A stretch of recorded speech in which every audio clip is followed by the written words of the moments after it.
सुबह का वक्त था। राजमहल में अफरा तफरी मची थी।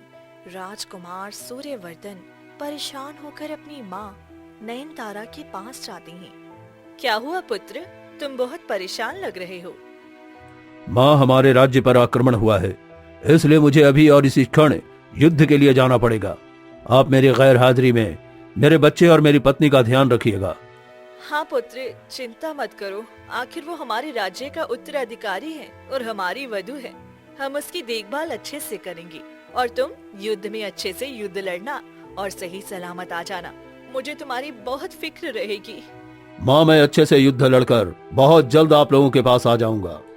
फिर सूर्यवर्धन राज्य से निकल पड़ता है और वहीं नयनतारा जैसे ही बैठती है उसी वक्त एक दासी रूपा भागकर नयनतारा के कान में फुसफुसाती है, जिसे सुनते ही नयनतारा की आंखें गुस्से से फैल जाती हैं। नहीं, ऐसा नहीं हो सकता। मेरे बेटे के साथ उसने ठीक नहीं किया। इसकी सजा तो मिलेगी। महारानी, ये बात आप किसी को मत बताना, वरना राजकुमार मेरा सर कलम करवा देंगे। तुम चिंता मत करो। तुमने जो सच्चाई बताई है वो बहुत ही घिनौनी है और मैं ये बात बर्दाश्त नहीं करूंगी। फिर रूपा मुस्कुराते हुए वहाँ से चली जाती है। चलो, मैंने जो सोचा था अब वही होगा। वही महारानी नयनतारा गुस्से में मोनिका के पास जाती हैं। आप मेरे कक्ष में रानी माँ? हाँ, तुमने आर्यन को दूध पिला दिया? हाँ, वो अभी दूध पीकर सोया है। मैं तुमसे एक बात कहने आई थी। मेरे पुत्र सूर्यवर्धन आज युद्ध पर गया है, तो तुम क्यों ना एक पेड़ पर जाकर धागा बांधा। धागा बांधने से मेरा बेटा और तुम्हारा पति सही सलामत राजमहल वापस आ जाएगा। क्या सच में वे युद्ध पर चले गए? उन्होंने तो मुझे बताया भी नहीं। तुम परेशान हो जाती, इसीलिए वो तुम्हें नहीं बताए और मुझे बता दिया। अब तुम जाओ और साथ में आर्यन को भी ले जाना, क्योंकि दोनों मिलकर प्रार्थना करोगे तो भगवान बहुत जल्दी सुन लेते हैं। और महल के बाहर ही एक बहुत बड़ा बरगद का पेड़ है। थोड़ा सा अंदर जाने के बाद वहीं धागा बांध आना। और हाँ, किसी दासी या सेवक को साथ मत ले जाना, वरना भगवान गुस्सा हो जाते हैं। ठीक है रानी माँ, मैं अभी धागा बांध कर आती हूँ। मोनिका अपने 1 साल के बेटे आर्यन को गोद में ले लेती है और राजमहल से बाहर निकल जाती है। जैसे ही वो द्वार से थोड़ी दूर जाती है, तभी नयनतारा वहाँ आती है। सैनिकों, दरवाजा बंद कर दो, और अगर मोनिका अंदर आने की कोशिश करे तो भी महल का दरवाजा नहीं खोला जाएगा। ये मेरा हुक्म है। ये सुनते ही सैनिकों में अफरा तफरी मच जाती है और सभी जल्दी जल्दी दरवाजा बंद कर देती हैं। वहीं रानी मोनिका अपने 1 साल के बेटे को लेकर ठंड से कांपती हुई एक बड़े बरगद के पेड़ के पास जाकर रुकती है। अब जल्दी से इसमें धागा बांध देती हूँ ताकि मेरे सूर्यवर्धन को कुछ ना हो। तभी आर्यन ठंड से कांपने लगता है। बस थोड़ा सा बेटा, उसके बाद हम राजमहल वापस चले जाएंगे।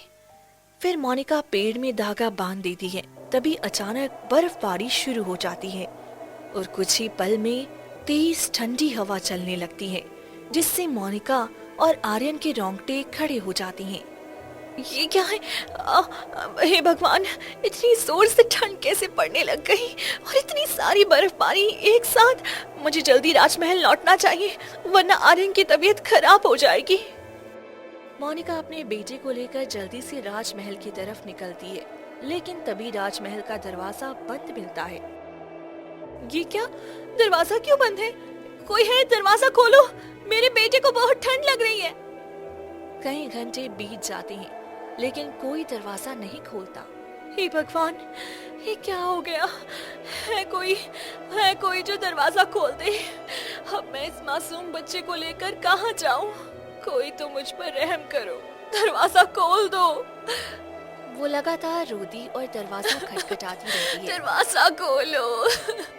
वहीं दूसरी तरफ महारानी नयनतारा अपने कक्ष में बैठी रूपा को बुलाती हैं। रूपा, तुम मोनिका के पिता रघु को बुला कर लाओ, मुझे उनसे जरूरी बात करना है। जैसी आ गया महारानी, मैं अभी सैनिकों को भेजकर उन्हें बुला लेती हूँ। और हाँ, उन्हें महल के सामने वाले दरवाजे से नहीं, महल के पीछे वाले दरवाजे से लाना। जैसे आ गया महारानी। कुछ ही देर में रघु को राजमहल लाया जाता है। तुम्हारी बेटी से गलती नहीं बल्कि बहुत बड़ा अपराध हुआ है, और तुम अपनी बेटी और अपने नाती को जिंदा देखना चाहते हो तो उसे यहाँ से बहुत दूर ले जाओ, और फिर कभी इस राजमहल में उसका कदम पड़ना भी नहीं चाहिए। जिस दिन उसका कदम यहाँ पड़ा उस दिन तुम्हारी बेटी और तुम्हारी नाती की आखिरी रात होगी। ऐसा क्या कर दिया मेरी बेटी ने जो आप इतनी कठोर बन गई महारानी? मैं गरीब हूं, आपसे ज्यादा कुछ पूछ नहीं सकता, लेकिन एक बाप होने के नाते इतना तो पूछ ही सकता हूं। ये बात मैं तुम्हें नहीं बता सकती, लेकिन ये अपराध इतना घिनौना है कि मैं चाहकर भी उसे माफ नहीं कर सकती हूँ, और मैं तुम्हारी बेटी और नाती को यहाँ से निकालती हूँ। ये बात तुम किसी को नहीं बताओगे, वरना उस दिन तुम्हारी बेटी की आखिरी रात होगी। रघु बहुत विनती करता है, लेकिन नयनतारा कुछ नहीं सुनती। रघु उदास होकर महल के पीछे वाले दरवाजे से बाहर आता है और देखता है कि महल के मुख्य द्वार पर मोनिका और उसका 1 साल का बेटा ठंड से कांपते हुए जमीन पर बैठे हैं। मेरी बेटी इतनी ठंड में बाहर बैठी है और सब अंदर पत्थर दिल बने बैठे हैं। मैं अपनी बेटी और अपने नाती को इस तरह मरने नहीं दूंगा। मुझे इन्हें अपने साथ ले जाना होगा। रघु मोनिका के पास जाता है। पिताजी, आप यहाँ इतनी ठंड में क्या कर रहे हैं? आप घर चले जाइए। बेटी, तुम और आर्यन इतनी ठंड में बाहर हो, मेरे साथ चलो मेरे घर। नहीं पिताजी, मैं तो बस रानी माँ की बात मानकर धागा बांधने गई थी। दरवाजा थोड़ी देर में खुल जाएगा, आप घर जाइए। मेरी बेटी कितना भरोसा करती है अपनी सास पर, लेकिन ये दरवाजा कभी नहीं खुलेगा। बेटी, मुझे तुम्हारी बहुत याद आ रही थी और अपने नाती की भी। चलो कुछ दिन मेरे साथ रह लो, उसके बाद लौट आना। भगवान के लिए तुम्हारी माँ भी इस दुनिया में नहीं है, एक तुम ही तो हो। ठीक है पिताजी। फिर रघु मोनिका को अपनी झोपड़ी में ले आता है। तभी गांव के सभी लोग उसे देखते ही उसके पास दौड़े चले आते हैं। अरे मोनिका बेटी, कितने दिनों बाद आई हो, और तुम्हारा ये बेटा कितना सुंदर लग रहा है, बिल्कुल राजकुमार पर गया है। सच में तुम्हारी किस्मत कितनी अच्छी है, एक गरीब की बेटी होकर भी राजमहल की रानी बन गई हो। हाँ हाँ, वो तो है। मेरी बेटी इस राज्य की रानी है, लेकिन कुछ दिनों के लिए मेरे पास रहने आई है। अरे रघु भाई, ये आप क्या कह रहे हो? ये अब राजमहल में रहती है, राजमहल के सुख सुविधाओं की आदत होगी। और ये आर्यन भी तो साल भर का है, ये आपकी झोंपड़ी में कैसे रहेगा? मैं तो कहती हूँ इसे राजमहल ही चले जाना चाहिए। मोनिका बेटी, अपने बेटे को लेकर यहाँ इस झोंपड़ी में कहाँ रहोगी? ऐसा क्यों बोल रही हो लता बहन? ये मेरी बेटी है, भले ही इसकी शादी राजमहल में हुई हो, लेकिन अपने पिता के साथ तो कुछ दिन रह ही सकती है ना। हाँ पिताजी, क्यों नहीं। लता काकी, आप कैसी बातें कर रही हो? भले ही मैं राजमहल की रानी हूँ और मेरा बेटा राजकुमार है, लेकिन अपने पिता के साथ तो बचपन से मैं इसी झोंपड़ी में रही हूँ। मुझे यहाँ रहने की कोई आपत्ति नहीं है। जैसी तुम्हारी मर्जी। अगर मैं तुम्हारी जगह होती ना तो यहाँ कभी नहीं रहती। राजमहल का सुख छोड़कर यहाँ आने का किसका मन करता है? लता ताने मारते हुए वहाँ से चली जाती है। बेटी, इनकी बातों का ध्यान मत देना, और जब तक तुम्हारा मन चाहे तब तक यहाँ रहना। अच्छा ठीक है, 10 दिन तो यहाँ रह ही जाऊंगी। मोनिका आर्यन को लेकर अंदर चली जाती है। रघु परेशान हो जाता है। ऐसे ही देखते देखते थोड़ा वक्त बीत जाता है। तभी एक दिन मोनिका रघु के पास आती है। पिताजी, पूरे 15 दिन से मैं यहाँ पर ही हूँ, लेकिन अभी तक ना तो राजकुमार सूर्यवर्धन का कोई खत आया है और ना ही रानी माँ का कोई सेवक आया है। मुझे राजमहल जाना है। वो लोग बहुत परेशान हो रहे होंगे कि मैं और आर्यन कहाँ हैं। नहीं बेटी, तुम राजमहल नहीं जा सकती, तुम्हें मेरे साथ यही रहना होगा। नहीं पिताजी, आर्यन की दादी को बहुत याद आ रही होगी। नहीं बेटी, तुम नहीं जाओगी। अगर तुम गई तो मैं आत्महत्या कर लूंगा, इसलिए तुम कहीं नहीं जाओगी। ठीक है पिताजी, मैं नहीं जा रही। लेकिन आप ये बात मत कहिए, मैं बर्दाश्त नहीं कर पाऊंगी। फिर मोनिका आर्यन को लेकर एक तरफ जाकर बैठ जाती है। ऐसा क्या हो गया कि पिताजी मुझे राजमहल नहीं जाने दे रहे? कहीं इन्होंने भी कुछ तो कर तो नहीं किया? मुझे ठीक नहीं लग रहा, मुझे खुद ही राजमहल जाना होगा। आज रात होते ही मैं यहाँ से चली जाऊंगी, पिताजी मुझे ऐसे जाने नहीं देंगे। इतना सोच ही रही होती है कि तभी झोपड़ी के बाहर से लता और रघु की आवाज आती है। ये बाहर पिताजी और लता काकी की आवाज है, मुझे सुनना चाहिए, ये क्या बातें कर रहे हैं। मोनिका झोपड़ी के दरवाजे के पास जाकर कान लगाकर सुनती है। अरे रघु भाई, तुम्हारी बेटी को आए हुए पूरे 15 दिन से ज्यादा हो गए, लेकिन ना तो राजमहल से कोई खत आया और ना कोई खबर। कोई भला अपनी बहू और अपने उत्तराधिकारी को इस तरह झोपड़ी में कैसे छोड़ सकता है? आपको इससे क्या मतलब? मेरी बेटी और मेरा नाती अब कभी राजमहल वापस नहीं जाएंगे। ये क्या कह रहे हो भाई साहब? ऐसा क्या हो गया कि आप अपनी बेटी और नाती को कभी राजमहल नहीं भेजना चाहते? बस ऐसे ही। रघु गुस्से में जंगल की ओर चला जाता है। हे भगवान, राजमहल में जरूर कुछ बहुत बड़ा हुआ है। लता वहाँ से चली जाती है और ये सारी बातें दरवाजे के पास खड़ी मोनिका सुन लेती है। तो पिताजी ने पहले से ही तय कर लिया है कि मुझे राजमहल जाने नहीं देंगे, पर मैं भी जाकर रहूंगी। फिर आधी रात होते ही मोनिका अपने बेटे आर्यन को गोद में लेकर घने जंगलों से होती हुई भागने लगती है। ठंड की वजह से उसके हाथ पैर सुन्न हो रही थी, लेकिन वह रुकती नहीं। थोड़ी दूर जाते ही उसका पैर फिसल जाता है और वह जमीन पर गिर जाती है। तभी आर्यन जोर से रोने लगता है। चुप हो जा बेटा, चुप हो जा, चुप हो जाओ, कुछ नहीं होगा। हाँ, हम कुछ नहीं होने देंगे। कुछ ही समय में राजमहल पहुंच जाएंगे। वहाँ तुम्हारे पिताजी और दादी तुम्हारा इंतजार कर रहे होंगे। तभी अचानक एक तांत्रिका उसके सामने आकर खड़ी हो जाती है। तुम इतनी रात को इस मासूम बच्चे को लेकर कहाँ जा रही हो? अब ये बच्चा मुझे दे दो, मुझे इसकी बहुत जरूरत है। तुम कौन हो और मेरे बच्चे को क्यों लेना चाहती हो? मैं अपना बच्चा तुम्हें कभी नहीं दूंगी। सोच लो, मुझे ये बच्चा चाहिए क्योंकि मैं इसकी बलि देकर सर्वशक्तिशाली बन जाऊंगी। नहीं, मैं किसी भी कीमत पर अपना बच्चा नहीं दूंगी, चाहे तुम मेरी जान ही क्यों ना ले लो। अच्छा, तो फिर अपनी सुंदरता दे दो, फिर मैं तुम्हारे बच्चे को छोड़ दूंगी। ठीक है, मैं अपनी सुंदरता देने के लिए तैयार हूँ, बस मेरा बेटा, उससे कुछ मत करना।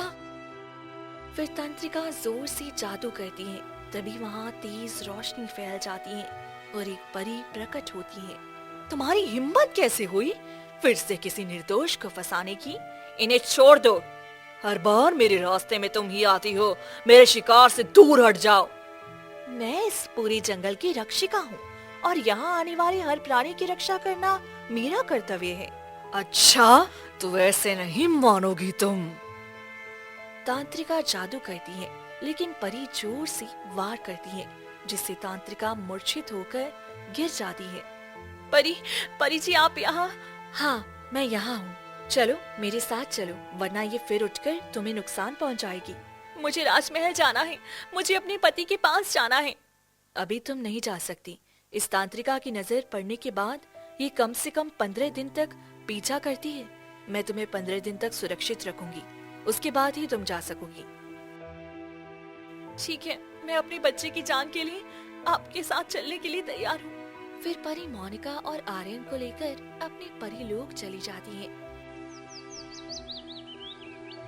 वहीं अगली सुबह रघु की नींद खुलती है और वो अपनी बेटी को पूरे घर में ढूंढता है, पर उसे वह कहीं नहीं मिलती है। ये क्या? ये मोनिका कहाँ चली गई? और ना ही मेरा नाती कहीं दिख रहा है। हे भगवान, कहीं वो लोग राजमहल तो नहीं चले गए? मुझे चोरी छुपके उनका पीछा करना चाहिए। अगर वो राजमहल चले गए तो रानी माँ ने कहा था उन दोनों को मार कर फेंक देंगी। फिर रघु पागलों की तरह घर से निकल पड़ता है। वहीं दूसरी तरफ मोनिका परी लोग पहुंच जाती है। मैंने कभी सोचा भी नहीं था मेरे पिताजी मेरे साथ इतना बुरा कर सकते हैं। उन्होंने ही राजमहल में कुछ ऐसा किया है जिस वजह से मुझे राजमहल नहीं जाने दिया जाता है। ठीक है, मैं बताती हूँ कि आखिर तुम्हारे पिता ने क्या किया है। फिर परी मोनिका का हाथ पकड़ लेती है और जादुई शक्ति से सारा सच्चाई जान जाती है। नहीं, तुम्हारे पिताजी तुम्हारा भला चाहते थे, इसीलिए वो तुझे राजमहल से लेकर आ गए। ये आप क्या कह रहे हो? मैं पिताजी को कहते हुए सुनी थी अपने कानों से कि वो मुझे कभी राजमहल नहीं जाने देना चाहते थे, क्योंकि रानी नयनतारा ने तुम्हारे पिता को धमकी दी थी कि अगर तुम दोनों कभी भी राजमहल पहुंचे तो वो तुम्हें और तुम्हारे बेटे आर्यन दोनों को जान से मार देगी। इसी वजह से तुम्हारे पिताजी तुम्हें राजमहल वापस नहीं जाने देना चाहते थे। ये क्या कह रहे हो? नहीं, ऐसा नहीं हो सकता। भला रानी माँ मुझसे इतना प्रेम करती हैं और अपने पोते से भी, फिर वे मुझे वहाँ क्यों नहीं जाने देंगी? तुम्हारी महल के अंदर ही एक दासी है जिसने चुगली कर दी है, जिस वजह से रानी माँ तुम पर बहुत गुस्सा है। ठीक है, मुझे मेरे पिताजी के पास जाना है। मैं बिना बताए उनके घर से चोरी छिपके रात को भाग गई थी। वो बहुत परेशान होंगे। मुझे कम से कम अपने पिता से मिलने दीजिए। नहीं, मैं तुम्हें 15 दिनों तक कहीं नहीं जाने दूंगी। देखो, तुम्हारे और तुम्हारे बच्चे की जान को खतरा है, इसीलिए तुम्हें 15 दिनों तक परिलोक में ही रहना होगा। फिर दोनों बात कर ही रही होती हैं कि तभी तांत्रिका वहाँ आ जाती है। परी, अब मेरे शिकार को मेरे साथ जाने दे, वरना मैं तुम्हारे परिलोक को तहस नहस कर दूंगी। मैंने तुम्हें कितनी बार कहा है, तुम मुझसे छू भी नहीं सकती। यहाँ से चली जाओ। तुमने मुझे एक बार मूर्छित किया था, लेकिन दोबारा नहीं कर पाओगी। फिर तंत्रिका आग का गोला फेंकती है। परी बच जाती है और जोरदार बिजली का प्रहार करती है, जिससे तंत्रिका परिलोक से सीधे धरती लोक में आकर गिर जाती है। ये मेरे पीछे इतनी हाथ धोकर क्यों पड़ी है?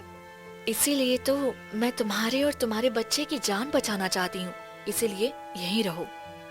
2 दिन बीत जाते हैं। फिर एक रात मोनिका, नहीं, परी मुझे धरती लोक पर नहीं जाने देंगी, लेकिन मुझे मेरे पिताजी से मिलना है। वो बहुत परेशान हो रहे होंगे। मुझसे कितना प्यार करते थे और मैं गलत फहमी में उन्हें छोड़ कर आ गई। मुझे धरती लोक जाना ही होगा। फिर वो आधी रात चोरी छुपके परिलोक से बाहर धरती लोक पर आ जाती है और दौड़ती हुई अपनी झोपड़ी में पहुंच जाती है। मैं पिताजी से मिलते ही उनके पैर पकड़कर माफी मांग लूंगी। मोनिका झोपड़ी के अंदर जाती है। पिताजी, आप कहाँ हो? वे चारों तरफ ढूंढती है, पर रघु कहीं नहीं मिलता है। तब तक सुबह हो जाती है और तभी लता मोनिका को देख लेती है। अरे मोनिका बेटी, तू यहाँ? मैं पिताजी को ढूंढ रही हूँ, वो कहीं दिखाई नहीं दे रहे हैं। अरे पता नहीं तुम्हारे पिताजी कहाँ हैं। जिस दिन तुम गई थी उसी दिन वो भी पीछे पीछे गए थे, उसके बाद से हमने नहीं देखा है। ऐसा कैसे हो सकता है? वो कहाँ जा सकती हैं? अब तो तुम्हें खुद ही ढूंढना होगा बेटी। लता इतना कहकर चली जाती है। मुझे पता है वो कहाँ गए होंगे। वे जरूर राजमहल गए होंगे। रानी माँ ने पता नहीं उनके साथ क्या किया होगा। फिर मोनिका घने जंगलों से ठंड में कांपती हुई जाती है। तभी उस रास्ते में एक व्यक्ति सोया हुआ दिखता है। इतनी बर्फ में कोई कैसे सो सकता है? वह पास जाती है तो वो कोई और नहीं बल्कि रघु होता है, जो मर चुका था। ये तो मेरे पिताजी हैं। नहीं नहीं, ये क्या हो गया? पिताजी उठिए। रघु कोई जवाब नहीं देता है। पिताजी, मुझे माफ कर दीजिए, मैं आपको गलत समझ बैठी।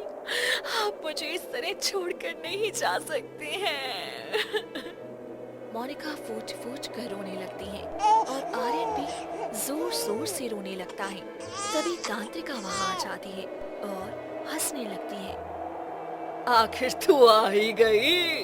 परी तुम्हें कितने दिनों से बचा रही थी, लेकिन अब तुम्हें कोई नहीं बचा सकता है। तुमने मेरे पिताजी को मारा है। बताओ, किसने मेरे पिताजी को मारा है? मैंने मारा है। तुमने क्या सोचा था कि मैं ऐसे चुप बैठूंगी? तुम्हें यहाँ लाने के लिए मैंने ये सब किया, और देखो तुम खुद आज मेरे पास आ गई। अब तुम्हें कोई नहीं बचा पाएगा।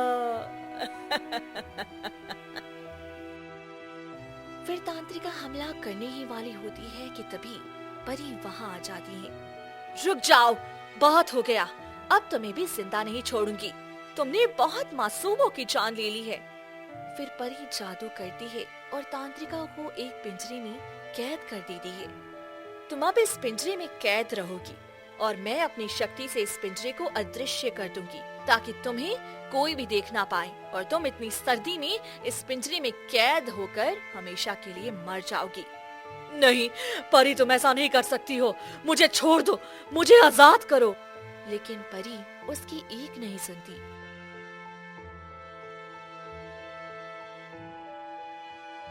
और मोनिका आर्यन को लेकर वहां से परीलोक आ जाती है। वहां बैठकर मोनिका फूट फूट कर रोती है।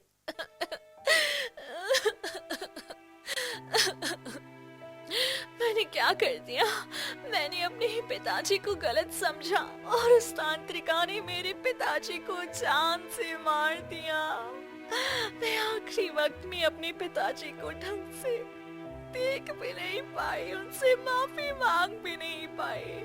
मैं दुनिया की सबसे खराब बेटी हूँ। जो किस्मत में लिखा होता है वही होकर रहता है। अब कुछ दिनों तक तुम यहाँ रहो और ठंड कम होते ही मैं तुम्हें राजमहल छोड़ आऊंगी। अभी मैं तुम्हें राजमहल नहीं छोड़ सकती। जब तक तुम्हारे पति राजमहल वापस नहीं आती तुम वहाँ नहीं जा सकती, वरना राजमाता पता नहीं तुम्हारे साथ क्या कर दे। ये सुनते ही मोनिका फूट फूट कर रोने लगती है। ऐसे ही 2 दिन और बीत जाते हैं और राजमहल में सूर्यवर्धन लौट आता है। तभी नयनतारा भागते हुए सूर्यवर्धन के पास आती है और कहती है, पुत्र पुत्र तुम वापस आ गई, तुम जीत गए। हमने पूरे 20 दिनों तक युद्ध लड़ा, लेकिन अब युद्ध समाप्त हो चुका है। हमारा पूरा राज्य युद्ध पर विजय प्राप्त कर चुका है। अब मैं अपनी पत्नी और अपने बेटे से मिलना चाहता हूँ। इतने दिनों तक मैंने उन्हें देखा भी नहीं है। सूर्यवर्धन भागते हुए मोनिका के कक्ष में जाता है, पर मोनिका वहाँ नहीं रहती है। ये क्या, मोनिका भी नहीं है और मेरा पुत्र भी कहीं दिखाई नहीं दे रहा है। तभी नयनतारा आती है। ये क्या माँ, मेरी पत्नी और मेरा बच्चा कहीं दिखाई नहीं दे रहा है। बोलो कहाँ है? वे शायद किसी के साथ भाग गई है। जब तुम युद्ध कर गए थे वे उसी वक्त मंदिर में पूजा करने गई और किसी प्रेमी के साथ भाग गई। उसका पहले से ही चक्कर चल रहा था। ये तुम कैसी बातें कर रही हो माँ? नहीं, ऐसा नहीं हो सकता। मेरी मोनिका मुझे कभी धोखा नहीं दे सकती। आप तो जानते हो हम दोनों ने प्रेम विवाह किया है और फिर वो मुझे धोखा कैसे दे सकती है? मुझे भी उसकी बातों पर यकीन नहीं था, लेकिन उस दासी ने उसे रंगे हाथों पकड़ा है। उसी वजह से मुझे भी यकीन हो गया और उसने मुझे कुछ सबूत भी दिए हैं। नहीं, ये सब जरूर कोई गलतफहमी है और मैं आपको यह साबित करके रहूंगा। मेरी पत्नी और मेरा बच्चा पता नहीं इतनी ठंड में कहाँ है और किस हालत में होंगे। मैं उन्हें ढूंढ कर ही रहूंगा। तुम उसे भूल जाओ बेटा। जो धोखा देते हैं वो इस राज्य की रानी बनने योग्य नहीं है। नहीं माँ, मुझे उस पर पूरा यकीन है। वो मुझे कभी धोखा नहीं दे सकती और मैं आपको गलत साबित करके रहूंगा। मैं भी चाहती हूँ बेटा कि तुम मुझे गलत साबित करो, क्योंकि अगर राजघराने की बहू की ऐसी संगत रहेगी तो हमारे पूरे राज्य पर कैसा असर पड़ेगा।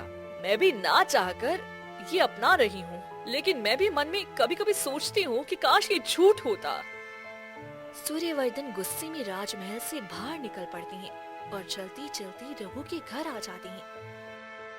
मोनिका, मोनिका, मोनिका। झोपड़ी में कोई भी नहीं होता है। तभी बगल से लता आती है। राजकुमार, आप यहाँ? मेरी पत्नी दिखाई नहीं दे रही है, कहाँ है वो? कुछ दिन पहले तो आई थी, लेकिन फिर वापस वो चली गई और रघु का भी कोई पता ही नहीं है कहाँ पर है। किस तरफ हो गई है? वो तो बस घने जंगलों की तरफ निकल गई थी। सूर्यवर्धन बिना कुछ कही वहाँ से चली जाती है। अरे क्या हो गया? जरूर कुछ तो खिचड़ी पक रहा है राजमहल में, जो हम सबको पता नहीं है। सूर्यवर्धन चलती चलती घने जंगलों में जाती हैं। 2 दिन बीत जाते हैं। वे भूखे प्यासे भटकती रहती हैं। हाँ, 2 दिनों से भूखा हूँ और मैंने कुछ नहीं खाया। सोचा मैं अपने बेटे और पत्नी के साथ खाऊंगा, लेकिन जब तक तुम दोनों नहीं मिलोगे मैं कुछ नहीं खाऊंगा। सूर्यवर्धन घने जंगलों की तरफ जा रहा होता है। ठंड और बर्फबारी की वजह से अचानक उनका शरीर नीला पड़ने लगता है और वहीं पर वह बेहोश होकर गिर पड़ता है। तभी परी वहां आती है और वह सूर्यवर्धन को बेहोशी की हालत में देख लेती है। अच्छा, तो ये भी कोई राजकुमार है जो भटक गया है। मुझे मुझे इसको बचाना चाहिए, वरना ठंड की वजह से ये भी मर जाएगा। परी सूर्यवर्धन को लेकर अपने परीलोक आ जाती है। मोनिका जैसे ही सूर्यवर्धन को देखती है वो वहीं रुक जाती है। ये क्या, ये कहाँ मिले आपको? ये भी ठंड की वजह से जंगल में भटक रहा था और बर्फ की वजह से इसका पूरा शरीर नीला पड़ गया था, इसीलिए सोचा इसे परीलोक में ले आती हूँ। ये तो मेरे पति हैं। चलो, तुम दोनों का मिलन हो गया। तभी सूर्यवर्धन की आंखें खुलती हैं। उसे सामने मोनिका और उसका बेटा दिखता है, जिसे देख सूर्यवर्धन फूट फूट कर रोने लगता है। तुम दोनों मुझे छोड़कर कहां चली गई थी? मैं कई दिनों से तुम दोनों को ढूंढ रहा हूं, सब जगह भटकता रहा, पर तुम मुझे कहीं नहीं मिली। मुझे यकीन नहीं हो रहा है। और हम ये कहां हैं? हम परीलोक में हैं और ये परी हैं। इन्होंने ही हमें सही सलामत यहाँ लाकर रखा है। नहीं तो एक तांत्रिका हम दोनों को कब से जान से मारने की कोशिश कर रही थी। परी, आपका बहुत बहुत धन्यवाद। आपने मेरी बीवी और बच्चों को सही सलामत रखा। लेकिन मोनिका, तुम्हारे मुंह से एक बात सुनना है। क्या तुम्हारा किसी के साथ नाजायज रिश्ता है? ये आप कैसी बातें कर रहे हो जी? मैं आपसे बहुत प्रेम करती हूँ और आपके सिवा मैंने कभी किसी के बारे में सोचा भी नहीं है। तो फिर मेरी माँ के कान कौन भर रहा है? तुम्हारा किसी के साथ संबंध है और मंदिर में तुम्हें एक दासी ने किसी और के साथ देखा है। वे दासी कौन है? वो माँ की दासी है, रूपा। क्या उसने इतना घटिया और घिनौना इल्जाम मेरे ऊपर लगाया? वह मेरी सहेली थी। हम दोनों बचपन से खेलते कूदते थे और आपको मुझसे प्रेम हुआ और मैं उस राज्य की महारानी बन गई। और वह एक दासी की इसी जलन के मारे उसने ऐसा किया होगा और रानी माँ का कान भर के मुझे राजमहल से निकाल दिया। शायद वो उस राज्य की महारानी बनना चाहती होगी। रानी माँ मुझ पर शक करेंगी, मुझे ये विश्वास नहीं हो रहा है। और आप भी उस पर यकीन कर लिए? नहीं, मुझे पूरा यकीन था कि ऐसा कुछ नहीं है। बस मैं तुम्हारे मुंह से सुनना चाहता था। और उस रूपा को तो मैं छोड़ूंगा नहीं। उसी की वजह से ये सब हुआ है। परी जी, आपका बहुत बहुत धन्यवाद। लेकिन अब हम तीनों अपने राज्य लौटना चाहते हैं।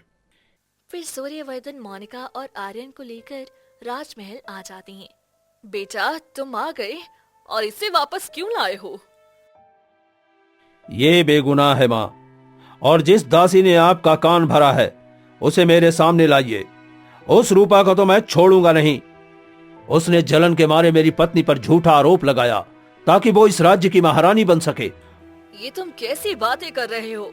वो ऐसा नहीं कर सकती। वो मेरी सबसे भरोसेमंद दासी है। वो भला ऐसा कैसे कर सकती है? उसे सामने बुलाइए माँ। दूध का दूध, पानी का पानी हो जाएगा। सैनिकों, जाओ और रूपा को लेकर आओ। फिर सैनिक रूपा को लेकर आता है और रूपा मोनिका को वहाँ देखते ही घबरा जाती है। कहीं इसे मेरी सच्चाई पता तो नहीं चल गई? नहीं, ऐसा नहीं हो सकता। रूपा, अब सच सच बता दो, तुमने मेरी माँ के कान में क्या भरा है? अगर तुमने सच नहीं बताया तो तुम्हारा सर अभी कलम कर दूंगा। मैंने कुछ नहीं बताया। तुम ये कैसी बातें कर रही हो? तुमने नहीं कहा था कि मेरी बहू का किसी और से संबंध है? और ये बच्चा भी मेरे बेटे का नहीं है बल्कि किसी और का है। और तुमने अपनी आंखों से देखा है और तुमने मुझे कुछ सबूत भी दिए थे। अब सच सच बताओ कि तुमने ऐसा क्यों किया? हाँ, मैंने ऐसा किया क्योंकि मैं जलती थी। हम दोनों साथ में खेले कूदे बड़े हुए। वे आज इस राज्य की महारानी बन बैठी और मैं एक दासी। इसी वजह से उसको खुश देखकर मैं खुश नहीं थी, इसीलिए मैंने ऐसा किया। तुम इतना बड़ा चाल कैसे चल सकती हो रूपा? मैंने कभी सोचा भी नहीं था। जब तुम्हारे परिवार वाले भूख से मर रहे थे तो मैं तुम्हें इस राज्य दरबार में काम दिलवाई थी। मैंने सोचा तुम्हारे परिवार को 2 वक्त की रोटी मिल सके और आज तुमने मेरे साथ ऐसा किया। मैं तुम्हारे दुख में दुखी हुई, लेकिन तुमने मेरी खुशी में भी खुशी नहीं ढूंढी और तुम्हारी वजह से मेरे पिताजी इस दुनिया से चले गए। तुम्हारे पिताजी को क्या हुआ? वो जो तांत्रिक थी ना, जिसे आपने राजमहल से बाहर निकाला था, तंत्र विद्या करने के चक्कर में वो पूरे जंगल पर कब्जा कर रखी थी और उसी ने मोनिका के पिता को जान से मार दिया और मोनिका और आर्यन को भी कई बार जान से मारना चाहती थी। वो तो भला हो उस परी का जो इन दोनों की रक्षा की और मेरी भी। इस वजह से हम तीनों अभी सही सलामत यहाँ हैं। ये सब रूपा तुम्हारी वजह से हुआ है। सैनिकों, रूपा को ले जाओ और इसे आजीवन काल कोठरी में बंद कर दो। ऐसा मत करिए महारानी, मुझे एक मौका दे दीजिए। मैं ऐसा कभी नहीं करूंगी। जो एक बार मेरा घर बर्बाद कर दिया वो बार बार करेगा। तुम्हारी वजह से आज मेरा बेटा, मेरी बहू और मेरा पोता तीनों मुझे छोड़कर चले जाते। तुम्हें माफ करने का कोई वजह नहीं है मेरे पास। सैनिकों, ले जाओ इसे। सैनिक रूपा को खींचते हुए वहाँ से लेकर चले जाते हैं। बहू, मुझे माफ कर दो, मुझसे गलती हो गई। मैंने अपनी बहू पर विश्वास नहीं किया और एक दासी पर भरोसा करके मैंने अपने ही बेटे और बहू का घर तोड़ने की कोशिश की। और अगर मैंने उस दिन उतना कड़वा सच तुम्हारे पिताजी को नहीं कहा होता तो शायद आज वे हमारे बीच होती। मोनिका फूट फूट कर रोने लगती हैं और सभी एक परिवार की तरह शांति पूर्वक रहने लगते हैं।